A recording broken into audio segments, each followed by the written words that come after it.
I never thought my marriage would end over a dog, but that wasn't even the worst part. It happened on a morning cold enough that I could see my breath on the kitchen window, still foggy from the night before. I was in my pajamas, an old gray sweatshirt, and fleece pants that no longer had a drawstring. My coffee sat untouched, going cold on the counter, while I stared at the man zipping up a suitcase like he was leaving for a 2-day conference. Only this time he wasn't coming back. Bryce stood in the doorway like he'd been rehearsing this moment for weeks. He didn't look sad, not confused, not conflicted, just flat. Like this was a transaction. Like I was a desk he was returning to the office supply store. "I'm taking Zeus," he said, snapping the zipper closed. "You get the kid." That was it. No goodbye, no discussion. Just a line sharp clinical like the final move in a chess match I hadn't realized we were playing. And then behind him came the voice I had hoped I wouldn't hear this morning. "Well," Joan muttered, twisting the fake pearls around her neck. "At least the dog's trained." She chuckled loud enough for it to echo off the cabinets. Bryce laughed too quick, bitter short. Like we were part of a punchline neither of them had explained to me. My throat burned. Not from anger, not yet, but from something deeper, something older. A quiet kind of humiliation, like when you're the only one in a room who doesn't realize the joke is about you. I stood there, unable to move my hands, resting on the edge of the counter, like they were trying to hold up the weight of the moment. Zeus, our golden retriever. He wasn't just a dog, he was our dog. We got him before Eli was born, back when things were still warm and easy and full of soft laughter. Zeus slept at the foot of our bed. He used to bring Eli his shoes in the morning. He barked at the vacuum but never missed a bedtime cuddle. And now, Bryce just took him like luggage, like the prize. And apparently Eli was the consolation. I should have said something, anything. Should have shouted, cried, screamed at Bryce to stop. But I couldn't make my voice work. So instead, I did the only thing I could manage. I turned my head, looked past them, and saw the drawing. It was lying on the kitchen island, where Eli had left it the night before. A crayon sun smiling over 3 stick figures holding hands, me, Bryce, and Eli beneath a sky full of blue scribbles and lopsided clouds.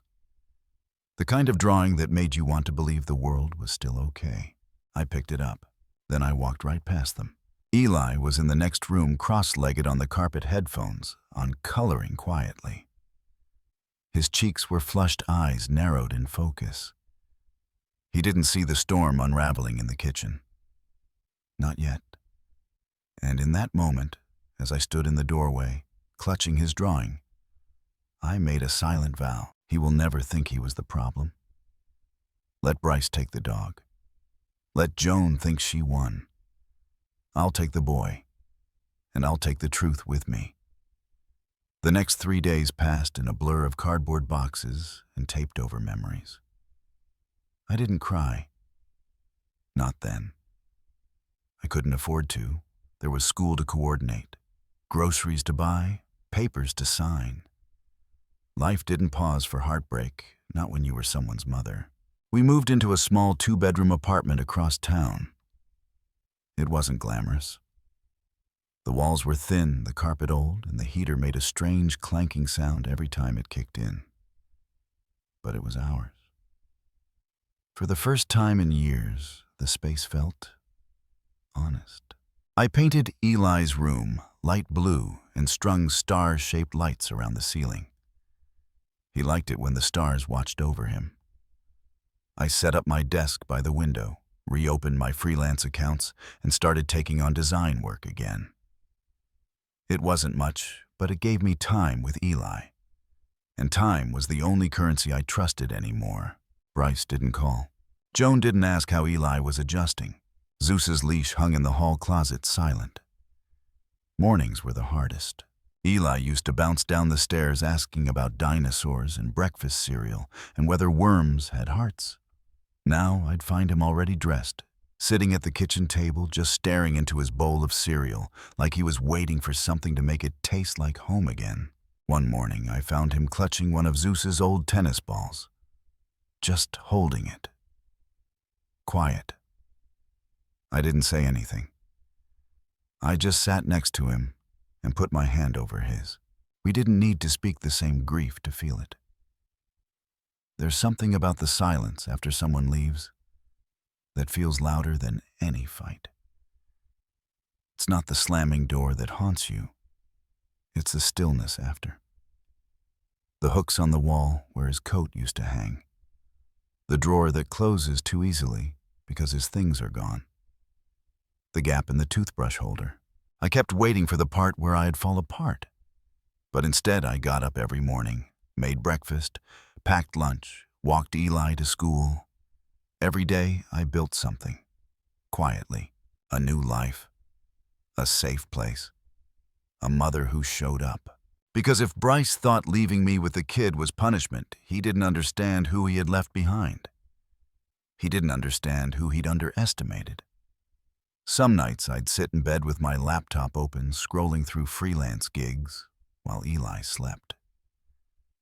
He'd started sneaking into my bed again, afraid of the dark. I didn't mind. He'd curl beside me wearing his red sneakers, even in sleep, like he was ready to run from bad dreams if they tried to chase him. Sometimes I'd catch myself looking at him, really looking. How had he become so quiet, so still? Then I'd remember, because the people who were supposed to protect him chose to perform instead. Because his father thought of him as a burden. Because his grandmother laughed when they said, "You get the kid." No, I wouldn't let that become his truth. I didn't have a plan. Not yet. But I had a promise. And sometimes a promise is enough to begin. I didn't scream at Bryce when he took Zeus. Didn't plead. Didn't beg. Instead, I fed my son dinner that night and made him laugh with a dumb joke about spaghetti noodles being worms in disguise. I helped him build a blanket fort. I sang him a lullaby I hadn't sung in years. And when he fell asleep under those star-shaped lights, clutching Zeus's collar like a talisman, I whispered into the dark, "You are not the leftover. You are the heart of what's left. Let him take the dog. I'll take the boy. And I'll take the truth with me, because I knew deep down that the story wasn't over. Not yet. And when the time came, the world would know too. Bryce never hit me. That's what made it harder to explain why I felt so broken. There were no bruises, no ice packs, no emergency room visits, nothing for anyone to point at and say, "Oh, now I understand." Instead, there were questions, sideways glances, well-meaning friends who said things like, "But he seems like such a good guy, and are you sure you're not just overwhelmed?" What a polite way to describe drowning. It started small, almost invisible. And like most traps, it looked nothing like danger at first. It looked like charm. I was 23 when I met Bryce. I was working at a small print shop just outside of town, managing the front desk and running customer proofs on an aging desktop with a flickering monitor. He came in to order business cards for his new consulting firm. He left with my number. He was magnetic, confident. He smelled like cologne and ambition, and he made me laugh in a way I hadn't in years. Our first date was at a rooftop bar. He brought me sunflowers, not roses. Sunflowers. He said roses were too predictable. I remember thinking, maybe he sees things differently. Within 6 months, we moved in together. Within a year, we were married. At first, it was wonderful. We cooked dinner together. He left notes on the fridge. He asked about my day. And when I cried after my father's funeral, he held me until I couldn't cry anymore. That's the part people never understand, how someone can be both your comfort and your undoing. The shift didn't happen overnight. It was quiet, creeping. It started when I gained weight after pregnancy, and he joked about me letting myself go. When I said it hurt, he called it banter. It deepened when Eli was born, and suddenly everything I did was wrong. I swaddled too tightly. I wasn't strict enough. I coddled too much.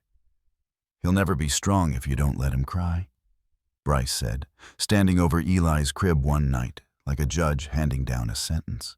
When Eli cried, it was my fault. When he slept poorly, it was because I didn't schedule him correctly. When I yawned in the middle of a conversation, it was so rude. And when I finally said, "I think I need help," Bryce leaned against the doorframe and said, "Or maybe you're just not cut out for this." I stopped asking for help after that. The worst part wasn't the words, it was what came after. The silence. The withdrawal. The way he could turn off affection like a faucet and then pour it back when it suited him. I learned to keep things steady, predictable, easier for him. I filtered my sentences before speaking. I timed my reactions. I started apologizing for emotions I hadn't even expressed yet. When we were out with friends, he called me his rock. When his mother visited, he played the role of the devoted husband, fixing leaky faucets and brushing crumbs from Eli's face like he was some sitcom dad. No one saw what happened behind closed doors. No one saw me flinch when he raised his voice, not because I feared he'd hit me, but because I feared I'd vanish further into myself. Bryce was the kind of man who turned gaslighting into an art form, and I was his favorite canvas. I began writing things down. At first, it was just journaling, a way to keep myself sane. But then I noticed patterns. Specific phrases he used, the timing, the triggers. He always criticized when I was tired. He always started arguments after I had had a good day. He'd undermine me in front of Eli, then accuse me of being sensitive when I brought it up. So I began keeping records. I created a folder on my laptop labeled Recipes. Inside was a hidden folder labeled S for Zeus. No one would think twice. Inside that folder, I saved screenshots, transcriptions of conversations, voice memos I recorded in the bathroom when I couldn't sleep. Then I bought a small external hard drive and backed it all up. When Bryce was away for work, or claimed to be, I'd print out the text messages he sent that made me feel like I was losing my mind. I'd highlight the phrases, "You always ruin things," "I do everything around here, don't be dramatic." It wasn't much, but it was mine, my little archive of truth. The tipping point came one night when Eli woke up crying after a nightmare. He was shaking, whispering about monsters in the closet. I scooped him up, sat with him in the hallway, humming softly. Bryce stood at the bedroom door, arms crossed, voice sharp. "What are you teaching him? That fear gets cuddles? That's not how boys grow up strong." Eli buried his face in my neck. That night I put the baby monitor back in the room, not to hear Eli, but to hear Bryce.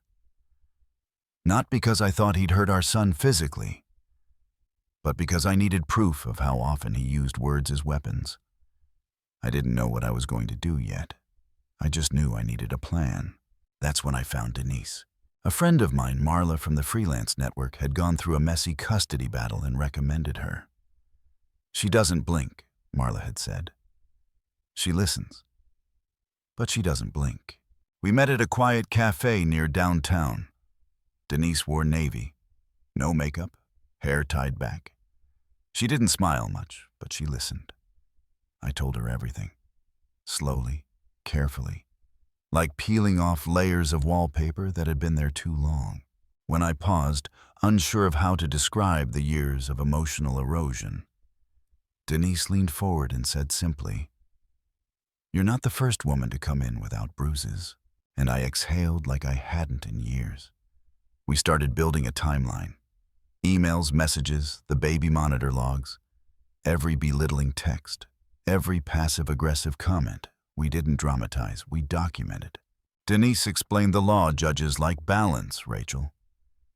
They want proof, not just pain. But the more you have, the more we can argue for custody. Custody. That word shook me. Not because I feared being a single mom. I already was. but because I knew without any doubt that if Eli spent too much time with Bryce, he'd start shrinking like I did. Quietly. Invisibly. Until one day he wouldn't recognize his own feelings without permission. No, the cycle ends here. One afternoon after dropping Eli at school, I sat alone in the car and whispered I wasn't crazy. I was being erased. That realization didn't fix everything. But it did something better. It returned my spine. I no longer needed Bryce to hit me to justify leaving. He'd already struck the core of who I was for years with precision. I drove straight to the courthouse to file the initial custody paperwork. Denise had already prepped the forms. I signed my name in black ink, not as a victim, but as a mother who refused to be made invisible. That night, I sat with Eli on the couch, watching reruns of old cartoons. He laughed at the same joke 3 times in a row. I memorized the sound. I tucked it into my ribs like a secret weapon. He leaned against me, soft and sleepy, and asked, "Mom, are monsters real?" I kissed his hair. "Some are," I said gently. "But you don't have to be afraid of them anymore." Because I wasn't. Not anymore. "Mom, I don't think Dad meant for me to see this." Eli's voice was so quiet, I almost missed it. It was late. I had just turned off the hallway light and was about to pull the bedroom door shut when I saw a soft glow under the blanket. He was sitting up in bed, knees pulled to his chest, tablet cradled in his lap like something radioactive. His fingers were clenched white around the edges. At first, I thought it was just another YouTube video. Something too scary, too strange, too late at night. But when I walked closer, I saw his face. Pale. Still. Like he hadn't blinked in a while. And when he looked up at me, he didn't look scared.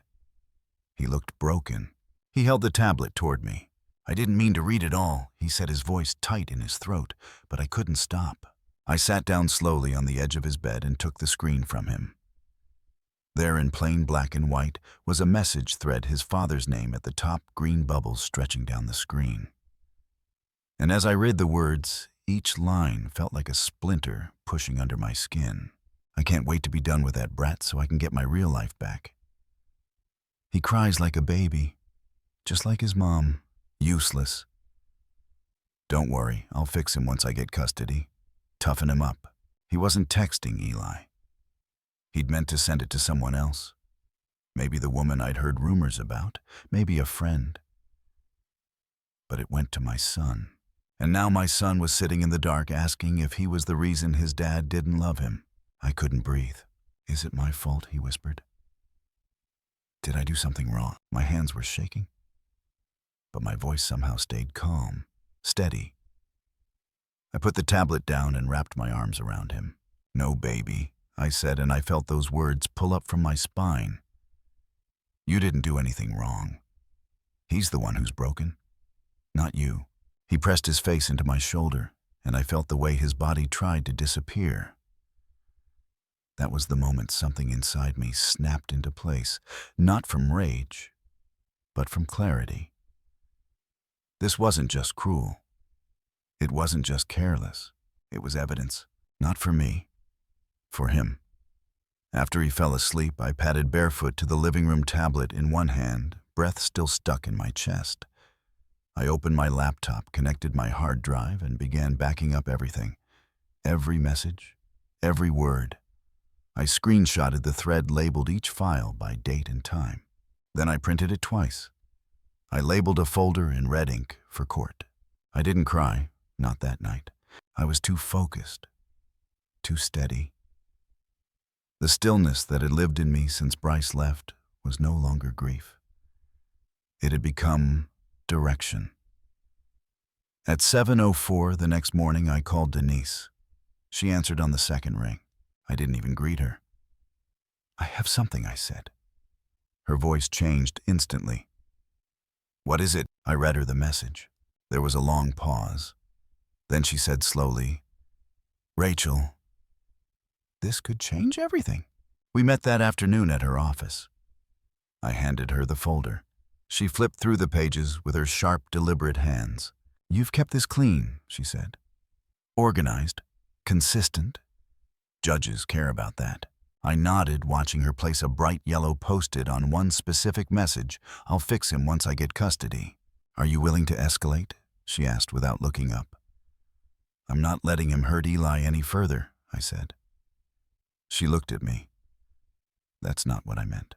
I blinked. "Then what?" "Are you willing to let Eli speak?" My throat closed. Let Eli speak. Let him testify.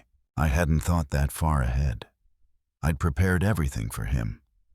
I never imagined asking him to step into that courtroom, to sit in front of strangers, to relive this. But Denise, calm as ever, said it's not required. But it helps. A direct statement from a minor, especially one this clear, can be powerful. I went home and sat with it. For hours. I made dinner. I folded laundry. I watched Eli sketch superheroes in the margins of his homework. And then, after he brushed his teeth and crawled into bed, I sat down next to him and said softly, "Can I ask you something?"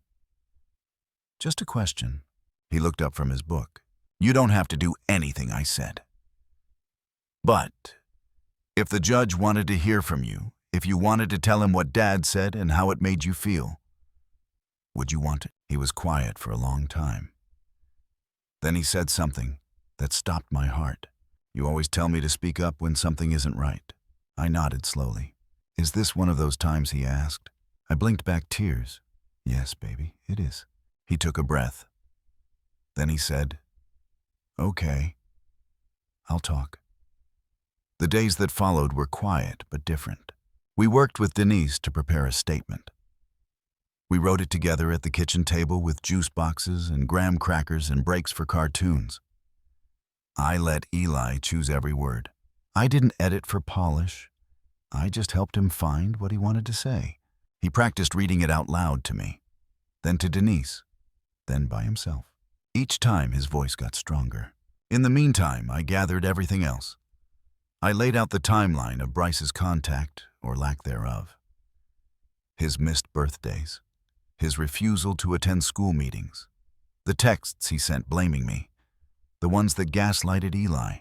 It was becoming a case. But more than that, it was becoming a truth that couldn't be ignored. One afternoon after school, Eli handed me a card. It was one of those handmade ones, construction paper folded unevenly, glued stars on the front. Inside it just said, "I'm not useless. Love, Eli." I kept it in my purse. Still do. The night before court, he couldn't sleep. He tossed and turned beside me, the stars on his ceiling flickering faintly. "What if the judge doesn't believe me?" he whispered. I turned to face him, brushed his hair off his forehead, and said, "The truth doesn't need to be loud to be real. Just speak from your heart. That's all you need to do." He didn't answer, but he reached for my hand and held it tight. The next morning, he wore his school uniform and his red sneakers. He said they made him feel brave. I wore navy blue. I didn't want to be flashy. I just wanted to be strong. At the courthouse steps, Denise met us with her briefcase and that same unreadable expression. Bryce was already there, suit sunglasses, pacing near the stairs with his lawyer. Joan was there too, of course, a blazer too tight across her shoulders and a smile like a blade. She didn't look at me. I didn't look at her. In the waiting room, Eli sat quietly flipping through the statement we'd written. I didn't say much. I didn't want to fill the silence with my nerves. He was calm, focused, more ready than I'd ever been at his age. When the court clerk called our names, he stood up before I did. Inside, the air was cold. Everything smelled like old carpet and paper. When the judge asked, "Are you sure you want to speak?" Eli nodded. He stepped forward. His feet didn't touch the floor when he sat in the witness chair. But his voice, when he opened his mouth, reached everyone in that room. My dad sent me these messages. I wasn't supposed to see them. But I did. And I think the judge should know. He read every word. His voice caught once, just once on the line, just like his mom. Useless. But then he looked up at the judge and said, "My mom's not useless, and neither am I." The courtroom was silent. Denise didn't need to say much after that. Neither did I. Bryce's lawyer tried to speak. The judge stopped her. He said, "I've seen enough." And I knew right then we weren't just winning a case.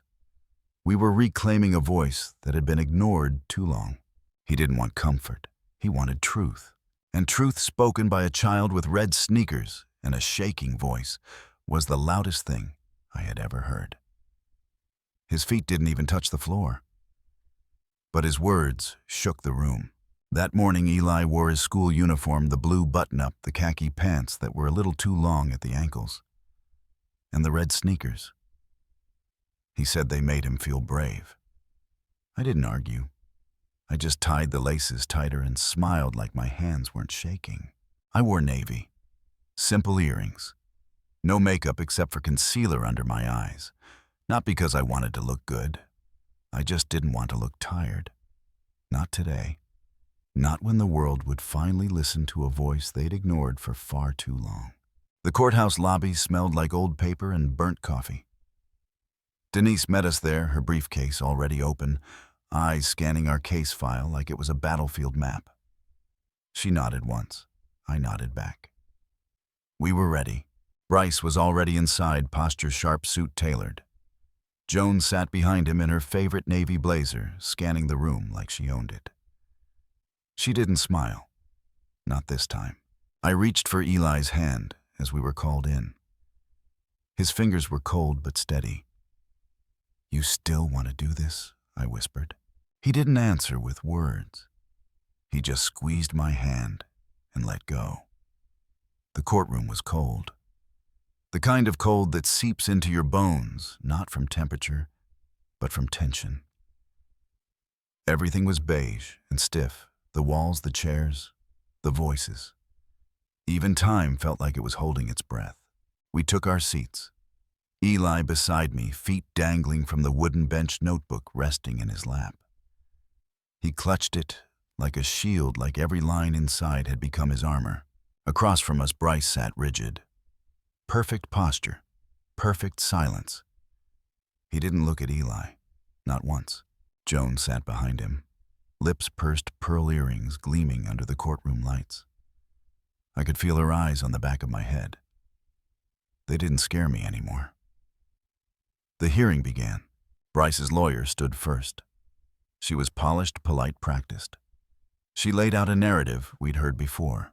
Mr. Carter seeks joint custody. He has consistently shown interest in his son's well-being. He desires to maintain emotional balance, routine, and parental involvement. Words, polished words. But the truth was silent and sitting beside me in red sneakers. The lawyer continued. Mr. Carter maintains a stable household, a flexible schedule, and has expressed ongoing commitment to Eli's academic and emotional development. Commitment. Bryce hadn't called on Eli's birthday, hadn't asked about his allergies, didn't know Eli still slept with a nightlight. When she finished, Denise rose. With calm precision, she placed a printed folder on the judge's desk. "Your Honor, we are requesting full physical and legal custody for Ms. Carter. We have submitted documentation indicating concerning behavior and communication from Mr. Carter, including messages sent directly to the child." The judge raised an eyebrow. "To the child?" Denise nodded. "Yes, Your Honor. With the court's permission, Eli would like to speak." Silence. Not a sound in the room. The judge looked at Eli. "Are you sure, son?" Eli looked up at me. I nodded once. He stood, notebook in hand, feet too short for the floor, shoulders pulled back like a soldier reporting for duty. "I want to say something," he said, voice small but certain. The judge gestured him forward. "Come on up, Eli. Take your time." He walked slowly. Each step was soft but firm. He sat down in the witness chair. The bailiff helped him adjust the microphone. I held my breath. Eli opened the notebook. His fingers trembled, but his voice didn't. "My dad sent me some messages. I wasn't supposed to see them, but I did. And I think the judge should know." He paused. Denise handed the judge the screenshots. The judge scanned them quickly. Joan shifted in her seat. Bryce's lawyer stiffened, and Bryce finally looked up. But Eli didn't flinch. He continued. He said, "He can't wait to be done with that brat. That's me." A gasp from the gallery. He said, "He'll fix me once he gets custody." He said I cry like a baby, just like my mom, and that I'm useless. His voice caught. He looked down, then back up at the judge, at the truth. My mom doesn't cry all the time. She's strong. She helps me when I'm scared. And I'm not useless. Silence. Not courtroom silence, heart silence. The kind of stillness where no one dares breathe because something sacred has just been said. The judge folded his hands. "Thank you, Eli. That was very brave. Is there anything else you want to tell me?" Eli nodded slowly. "I don't want to live in a place where I feel like I'm a problem. I just want to feel safe." Then he closed his notebook and walked back to me. I pulled him close. He held on tighter than usual, and I let him. The judge sat still for a long time. Then he turned to Bryce. "Mr. Carter," he said, voice steely, "do you have any explanation for these messages?" Bryce opened his mouth. His lawyer stood quickly. "Your Honor, we request a short recess to review." "Denied," the judge said firmly. "I've seen enough." He cleared his throat, looked directly at me. "This court's responsibility is the child's best interest. And based on the documentation, the testimony, and this child's incredible clarity, I am awarding full legal and physical custody to Ms. Carter." Joan stood, left the courtroom before the judge even finished his sentence.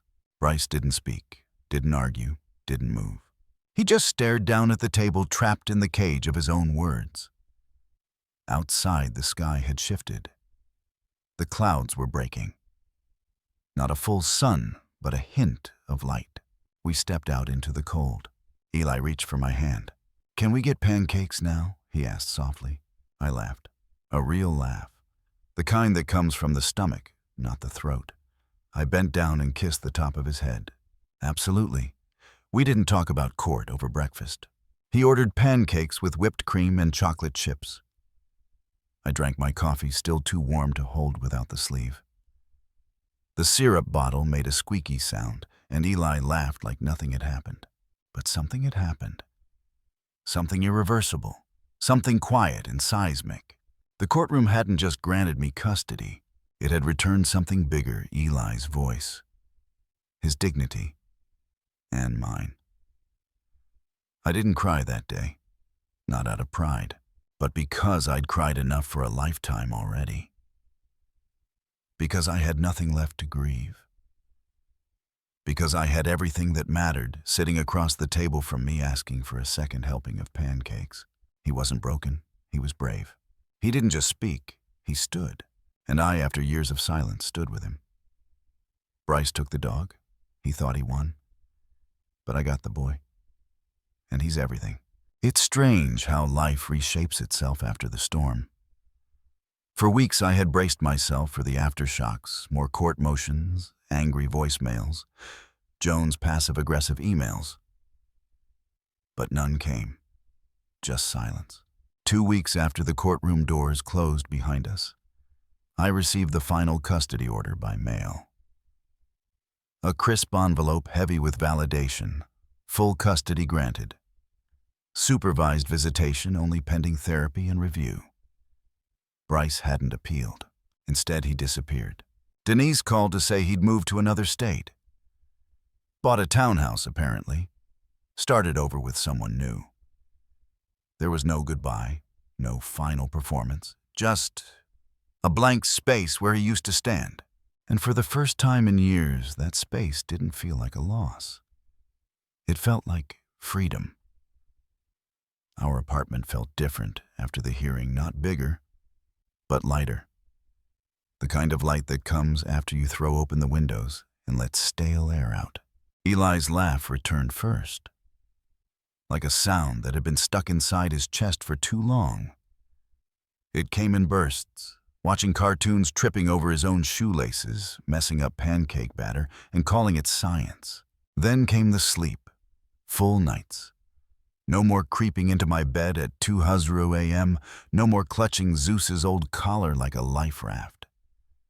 He still wore his red sneakers around the house, but now it wasn't fear, it was habit. Comfort. Armor no longer needed, but still loved. I began to breathe again. Real breaths, deep ones, the kind that reach your stomach and make your shoulders fall back down where they belong. I took on more design work. Not because I had to, but because I wanted to. For once I wasn't working to survive. I was building, planning, dreaming again. I opened a small savings account, just enough for Cleet's piano lessons and paint sets that came in metal boxes. I bought Eli a second-hand keyboard. The first time he plunked out Twinkle Twinkle, he laughed so hard he almost fell off the bench. We joined the local library's Saturday drawing club. He started sketching comic strips, bold colors, superhero moms, laser-eyed dogs. I joined a book club too. Not for networking. Just to sit in a circle of tired, strong women who knew the taste of starting over. I didn't date.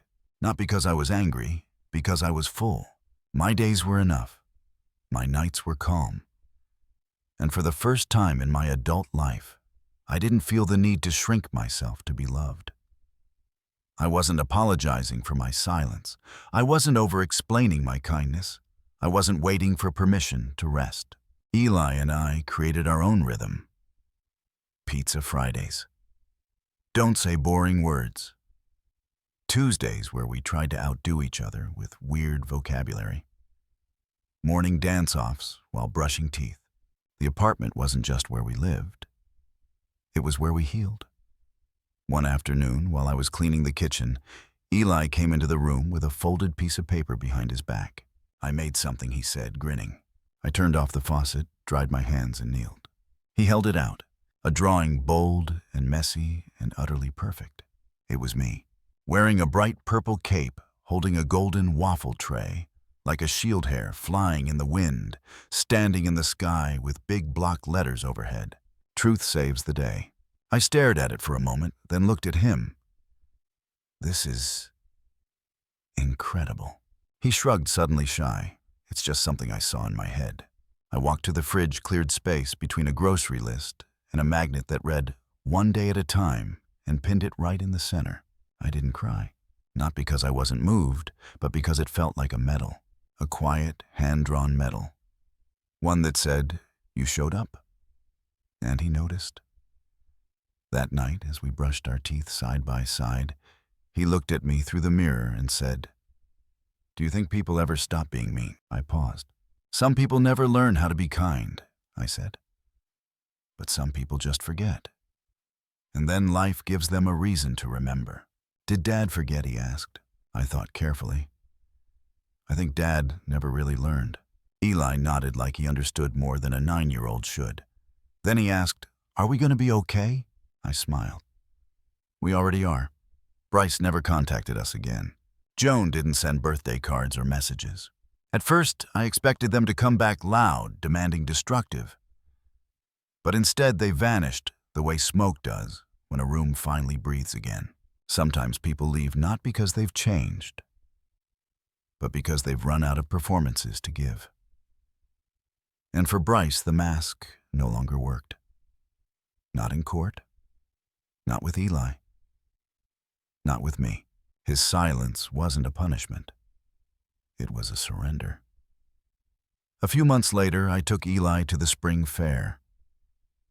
There was a booth where kids could paint pots and plant flowers. He chose marigolds, said they looked like little suns. When he handed the pot to me, there was a tag he'd written himself for Mom. "Because you grow the truth." I didn't say anything. I just held the pot like it was made of glass. And then I whispered, "Thank you." Not just for the flowers, but for surviving, for speaking, for choosing to grow. I know now that not every victory looks like a parade. Sometimes it looks like pancakes at a diner paint under your nails, and a child who finally sleeps through the night. Sometimes it's a drawing on a fridge that reminds you, you don't need a courtroom to be heard. You just need one person brave enough to listen, and one person brave enough to speak. The courtroom didn't just give me custody. It gave us something far more powerful, a voice. And the right to be free, a lesson for people like me. You don't need to shout to be believed. You just need to never abandon your voice. Write it down. Be prepared. Step quietly into the light when you're ready. A lesson for children like Eli. You are not useless. You are not too sensitive. You are living proof that the truth can be heard, even if your feet don't touch the floor. And a lesson for anyone reading this story. Kindness does not mean weakness. Being prepared is not paranoia.